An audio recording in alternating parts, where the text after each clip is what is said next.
Hunternet Starfighter continues to look as though it's going to be a very impressive game. Now, we've spoken about this before, and for me, it really does stand out for creating a dynamic and expansive open world experience. At least that is the goal. Currently, it's in very early development. It is available for access if you want to support the game. There's a link in the video description if you want to check out that. In this video, I want to go through a few of the new features that have been added to the early access build, and this specifically focuses on carriers. Now, at its core, at least at the moment, Hunternet really surrounds the use of nimble fighters. I've spoken about this before in a previous video. I'll also link that in the video description, and I've tried it out many times. The combat is very enjoyable, and in my opinion, coming on for one of the better, if not one of the best, flight models and combat models out there when it comes to space games. Now, that makes sense, right? Because combat is going to be one of the core pillars of what Hunternet Starfighter is all about. The latest updates though from the developer take a broader focus and look at the larger ships, specifically carriers. So the ability to control carriers is, well, it's ultimately going to serve as a backbone to the player's fleet.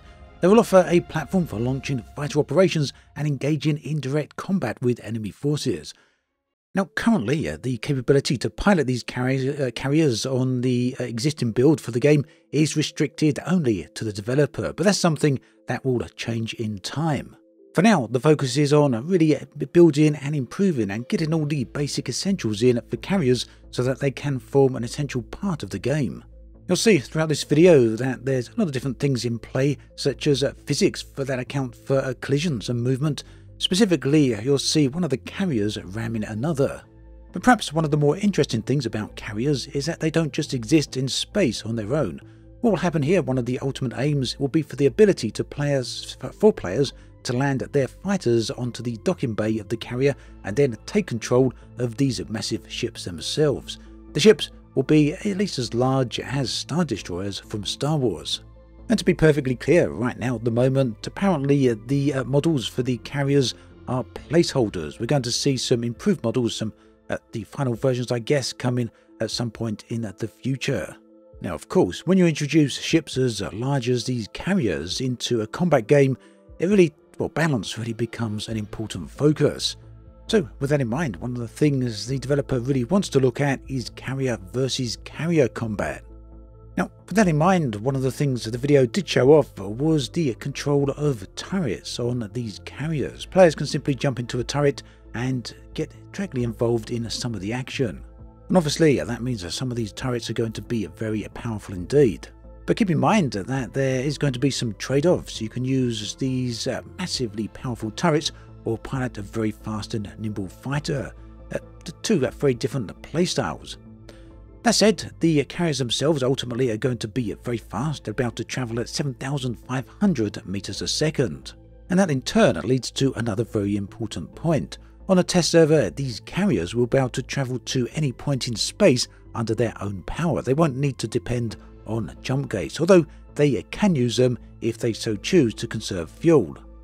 And so in short then, the capability of carriers to pretty much go anywhere they want makes them an essential strategic asset for deep space operations. Another thing you'll notice in the footage on the screen right here is this very bright blue overlay. This is a mode that's currently being tried out on the early access build, and it is night vision. Obviously, when you're in space, some areas get very dark, and that means some other ships can be very hard to see. So this, I do believe, is an attempt at getting around that and making things a little bit easier and a little bit clearer for players to see, but that can be switched on and off.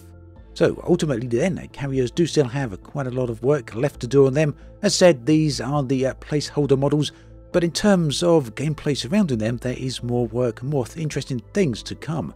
And this will include the introduction of anti-capital ship torpedoes, new improved visual effects for thrusters, and much more.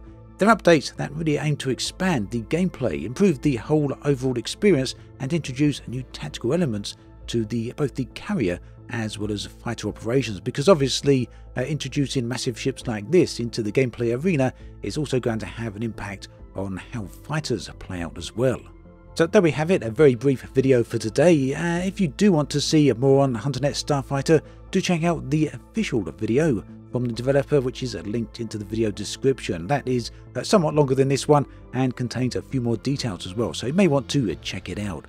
Alternatively, why not watch one of the other videos linked on the screen right here. Thanks for watching all the way through, and I'll catch you next time. Take care.